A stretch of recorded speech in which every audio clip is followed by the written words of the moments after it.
Selamat pagi jemaat yang dikasihi Tuhan. Sudah siap untuk bersaat teduh?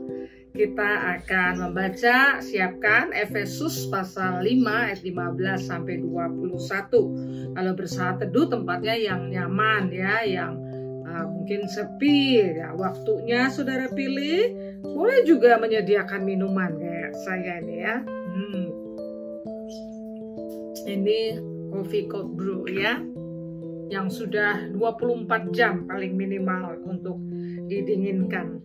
Saudara yang dikasihi Tuhan, Efesus 5, 15 sampai 21 dikatakan demikian, ayat 15 ayat hafalannya. Karena itu perhatikanlah dengan seksama bagaimana kamu hidup. Jangan seperti orang bebal, tetapi seperti orang arif. Dan pergunakanlah waktu yang ada, karena hari-hari ini adalah jahat. Sebab itu janganlah kamu bodoh, tetapi usahakanlah supaya kamu mengerti kehendak Tuhan. Dan janganlah kamu mabuk oleh anggur, karena anggur menimbulkan hawa nafsu. Tetapi hendaklah kamu penuh dengan roh.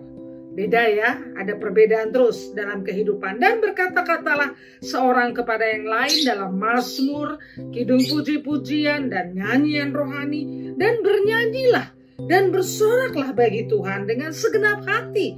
Ucapkanlah syukur senantiasa atas segala sesuatu di dalam nama Tuhan kita Yesus Kristus kepada Allah dan Bapa kita.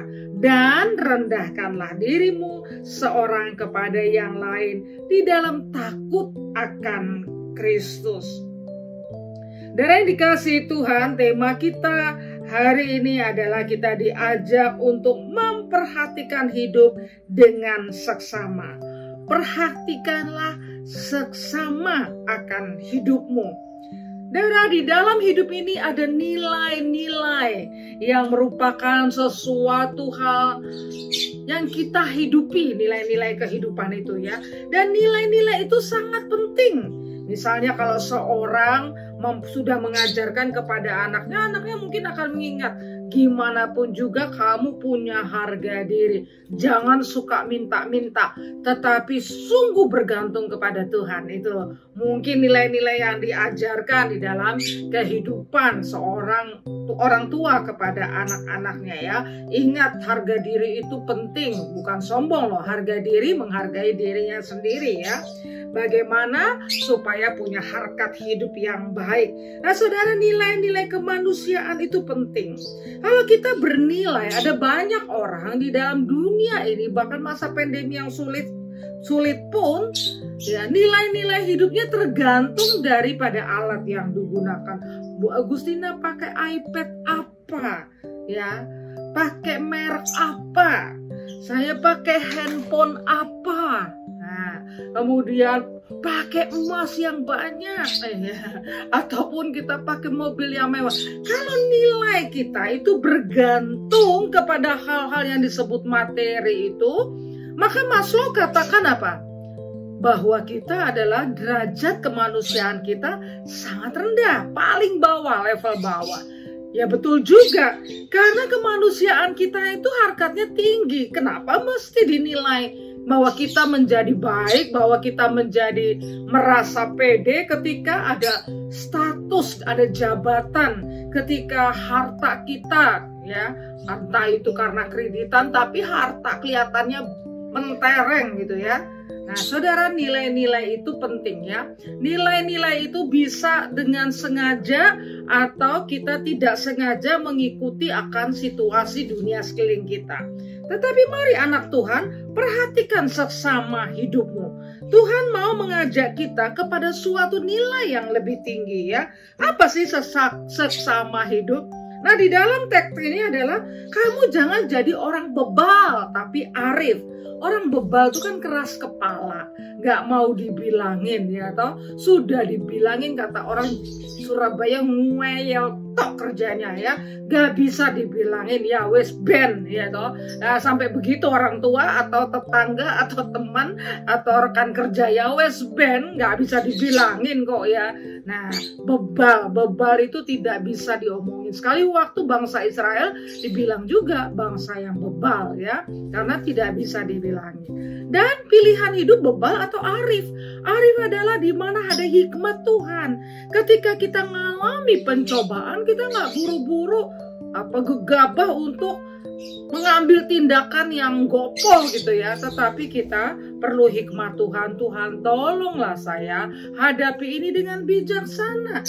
Sikap saya sama Tuhan tetap hormat, sikap sesama kita hati-hati. Saudara, orang bijak sama orang bebal itu yang dikatakan perhatikan sesama hidup. Ada lagi dikatakan jangan bodoh. Ya saudara, kalau kita itu udah punya firman Tuhan yang dianugerahkan kepada kita, kita udah hidup di dalam keselamatan, tetapi kita hidup ya itu tadi cemas, khawatir ya, kemudian kita terus menerus ambil tindakan sendiri, nggak mau tahu pimpinan Tuhan, itu bodoh namanya. Karena itu kita diajak jangan bodoh lagi, tetapi usahakan firman itu terjadi atas hidup kita. Nah, juga orang saksama hidup itu adalah nafsu atau penuh roh.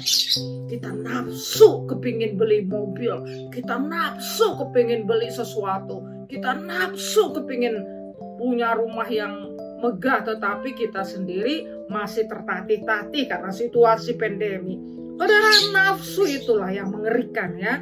Karena dengan nafsu itu kita tidak peduli orang lain, nafsu ya. Tetapi kita diajak untuk penuh roh. Orang penuh roh itu penuh kedamaian. Bahasanya beda, cara pikirnya beda, bahwa dia punya sikap yang berbeda, sangat berbeda sekali. Saudara boleh perhatikan orang-orang di sekeliling saudara. Perhatikan, apakah dia orang yang penuh roh atau dengan nafsu. Kalau nafsu biasanya marah-marah, emosi, egois, kepengen semua apa yang dia inginkan itu tercapai. Tetapi bisa dengan cara yang tidak bijak, bahkan salah, nggak peduli, bebal, nggak mau dibilangin. Saudara, jangan hidup seperti itu, karena memalukan nama Tuhan. Kita diajak saudara untuk seksama hidup. Ada 3 poin penting. Orang mau kita memperbaharui hidup kita ya. Tadi jangan jadi orang bebal, jangan kita penuh nafsu ya, tetapi kita menuruti akan kehendak Allah. Saudara, kuncinya kalau kita mau hidup bijaksana adalah teks firman Tuhan mengajarkan memuji Tuhan. Itu tanda bahwa kita ciptaan, sadar sepenuhnya kita ini ciptaan. Kemudian kita ini mau mengucap syukur. Tadi memuji Tuhan, kemudian dari hati kita mau mengucap syukur atas kehidupan. Sekalipun ada ketidaknyamanan, tetapi tidak bisa kita tidak mengucap syukur. Mengucap syukur tanda seseorang mempunyai relasi dengan Tuhan yang baik. Mengucap syukur tanda dia menerima keadaan dirinya, keadaan kehidupannya, dia tidak mengeluh. Dan yang ketiga, merendahkan diri. Orang yang menghargai sesama pasti merendahkan diri. Orang yang mengatakan, saya tidak bersalah, saya nggak ada apa-apanya, saya ini orang hebat, ya toh nggak mungkin saya bersalah. Saudara, hati-hati terhadap seperti itu. Saya pendeta pun ya bisa bersalah terhadap Anda sebagai jemaat, karena kita juga bisa melakukan, karena kita masih manusia. Anda juga bisa bersalah kepada para pendeta, bisa juga kan timbal balik. Tetapi kita jangan cari kesalahan orang. Kita hidup terus menerus terpaut kepada apa yang Tuhan inginkan, merendahkan diri, dan itu sangat menyenangkan Tuhan. Firman Tuhan hari ini mengajak hidup kita seksama. Ada perbandingannya, ada ajakan 3 hal yang penting, yaitu tadi memuji Tuhan, mengucap syukur, merendahkan diri. Artinya mengasihi sesama dan menghargai sesama. Biarlah firman Tuhan menolong kita untuk terus hidup di dalam hidup yang sangat seksama. Sangat penting menjadi kesaksian bagi banyak orang hidup kita. Tuhan, terima kasih karena Engkau mengajarkan kami nilai hidup yang penting supaya kami tidak ikut-ikutan kepada hal yang tidak baik. Karena kami adalah saksi-Mu dimanapun kami berada. Ajar kami mampu memuji Tuhan, mengucap syukur, dan merendahkan diri sehingga hidup kami tidak bebal dan tidak menuruti hawa nafsu. Terpujilah Engkau. Amin. Tuhan memberkati, terus berjuang untuk hidup yang lebih baik. God bless you.